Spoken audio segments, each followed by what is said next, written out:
വചനയാത്ര ഉൽപ്പത്തി 9 അധ്യായം. നോഹയുമായി ഉടമ്പടി. നോഹയെയും പുത്രന്മാരെയും അനുഗ്രഹിച്ചുകൊണ്ട് ദൈവം പറഞ്ഞു, സന്താനപുഷ്ടി ഉണ്ടായി പെരുകി ഭൂമിയിൽ നിറയുവിൻ. സകല ജീവികൾക്കും ഭൂമിയിലെ മൃഗങ്ങൾക്കും ആകാശത്തിലെ പക്ഷികൾക്കും മണ്ണിലെ ഇഴജന്തുക്കൾക്കും വെള്ളത്തിലെ മത്സ്യങ്ങൾക്കും നിങ്ങളെ ഭയമായിരിക്കും. അവയെല്ലാം ഞാൻ നിങ്ങളെ ഏൽപ്പിച്ചിരിക്കുന്നു. ചരിക്കുന്ന ജീവികളെല്ലാം നിങ്ങൾക്ക് ആഹാരമായി തീരും. ഹരിതസസ്യങ്ങൾ നൽകിയതുപോലെ ഇവയും നിങ്ങൾക്ക് ഞാൻ തരുന്നു. എന്നാൽ ജീവനോടു കൂടിയ, അതായത് രക്തത്തോടു കൂടിയ മാംസം ഭക്ഷിക്കരുത്. ജീവരക്തത്തിന് മനുഷ്യനോടും മൃഗത്തോടും ഞാൻ കണക്ക് ചോദിക്കും. ഓരോരുത്തനോടും സഹോദരൻ്റെ ജീവന് ഞാൻ കണക്ക് ചോദിക്കും. മനുഷ്യരക്തം ചൊരിയുന്നവൻ്റെ രക്തം മനുഷ്യൻ തന്നെ ചൊരിയും. കാരണം എൻ്റെ ഹൃദയയിലാണ് ഞാൻ മനുഷ്യനെ സൃഷ്ടിച്ചത്. സന്താനപുഷ്ടിയുള്ളവരായി പെരുകി ഭൂമിയിൽ നിറയുവിൻ. നോഹയോടും പുത്രന്മാരോടും ദൈവം വീണ്ടും അരുളിച്ചെയ്തു, നിങ്ങളോടും നിങ്ങളുടെ സന്തതികളോടും ഞാനിതാ ഒരു ഉടമ്പടി ചെയ്യുന്നു.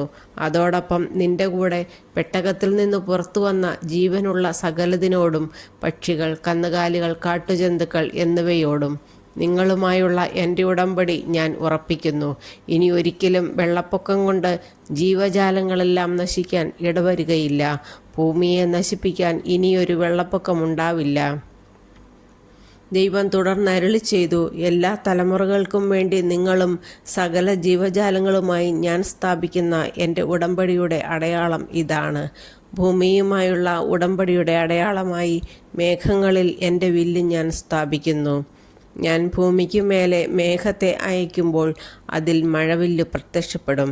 നിങ്ങളും സർവ്വജീവജാലങ്ങളുമായുള്ള എൻ്റെ ഉടമ്പടി ഞാൻ ഓർക്കും.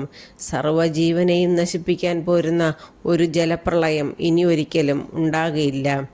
മേഘങ്ങളിൽ മഴവില്ല് തെളിയുമ്പോൾ ഭൂമുഖത്തുള്ള എല്ലാ ജീവജാലങ്ങളുമായി ചെയ്ത എന്നേക്കുമുള്ള ഉടമ്പടി ഞാൻ ഓർക്കും.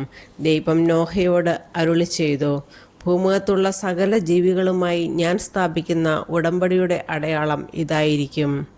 നോഹയുടെ പുത്രന്മാർ. പെട്ടകത്തിൽ നിന്ന് പുറത്തിറങ്ങിയ നോഹയുടെ പുത്രന്മാർ ഷേം, ഹാം, യാഫത്ത് എന്നിവരായിരുന്നു. ഹാം ആയിരുന്നു കാനാൻ്റെ പിതാവ്. ഇവരാകുന്നു നോഹയുടെ 3 പുത്രന്മാർ. ഇവർ വഴിയാണ് ഭൂമി ജനങ്ങളെ കൊണ്ട് നിറഞ്ഞത്. നോഹ ഭൂമിയിൽ കൃഷി ചെയ്യാൻ തുടങ്ങി. അവനൊരു മുന്തിരിത്തോട്ടം വച്ചു പിടിപ്പിച്ചു. വീഞ്ഞു കുടിച്ചു മത്തനായി നോഹ കൂടാരത്തിൽ നഗ്നനായി കിടന്നു. കാനാൻ്റെ പിതാവായ ഹാം തൻ്റെ പിതാവിനെ നഗ്നനായി കാണുകയും അക്കാര്യം പുറത്തുണ്ടായിരുന്ന തൻ്റെ സഹോദരന്മാരോട് പറയുകയും ചെയ്തു. ഷേമും യാഫത്തും ഒരു തുണിയെടുത്ത് തങ്ങളുടെ തോളിലിട്ട് പുറകോട്ട് നടന്നു ചെന്ന് പിതാവിൻ്റെ നഗ്നത മറച്ചു. അവർ മുഖം തിരിച്ചു പിടിച്ചിരുന്നതുകൊണ്ട് പിതാവിൻ്റെ നഗ്നത കണ്ടില്ല.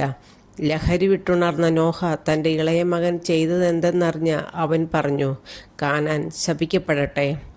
അവൻ തൻ്റെ സഹോദരർക്ക് ഹീനമായ ദാസ്യവേല ചെയ്യുന്നവരായിത്തീരും. അവർ തുടർന്നു പറഞ്ഞു, ഷേമിൻ്റെ കർത്താവായ ദൈവം വാഴ്ത്തപ്പെട്ടവനാകട്ടെ. കാനാൻ ഷേമിൻ്റെ ദാസനായിരിക്കട്ടെ. യാഫത്തിനെ ദൈവം പുഷ്ടിപ്പെടുത്തട്ടെ. ഷേമിൻ്റെ കൂടാരങ്ങളിൽ അവൻ പാർക്കും. കാനാൻ അവനും അടിമയായിരിക്കും. വെള്ളപ്പൊക്കത്തിന് ശേഷം നോഹ 350 വർഷം ജീവിച്ചു. നോഹയുടെ ജീവിതകാലം 950 കൊല്ലമായിരുന്നു. അവനും മരിച്ചു.